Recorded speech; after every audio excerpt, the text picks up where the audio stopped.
celui de Conso, c'est quelqu'un qui ne va pas s'encombrer de pathos, ne va pas pleurer sur son sort. Je pense que c'est vraiment quelqu'un qui a envie de vivre, qui a envie que les choses se passent pour le mieux. Mais souvent, les gens qui sont les plus joyeux, qui font le plus de blagues ou quoi, c'est ceux qui souffrent peut-être le plus profondément. En tout cas, la manière qu'ils ont de vidanger un petit peu toute cette accumulation de choses lourdes, c'est d'utiliser leur énergie pour être positif. Moi, je me rappelle que quand on était allé visiter ces dames, il y a une jeune fille qui était partie faire une passe qui durait très très longtemps.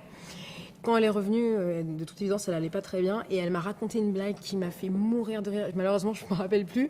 C'est ce changement d'humeur qui m'a, moi, vachement marqué et je m'en suis servi pour mon personnage. Ce qui m'a donné envie de faire le film, c'est un registre, une forme d'humanité que j'avais pas eu l'occasion de jouer avant. Quelqu'un qui a une forme de douceur par rapport à ce à quoi elle rêve, comment elle envisage les choses. Ça, c'est quelque chose que j'avais pas eu l'occasion d'interpréter. Et je suis tombée amoureuse du personnage parce que c'est quelqu'un qui est, comment dire, très très très fragile, boxé par la vie à un moment et qui change complètement à l'intérieur. On parle beaucoup des prostituées, mais on leur pose jamais, on va jamais à leur rencontre en fait pour savoir ce qu'elles vivent bien ou mal d'ailleurs. Merci de nous avoir donné le luxe d'avoir pu aller à la rencontre de ces femmes et d'avoir pu comme ça prendre à bras-le-corps nos rôles pour faire du mieux possible. Cinéma.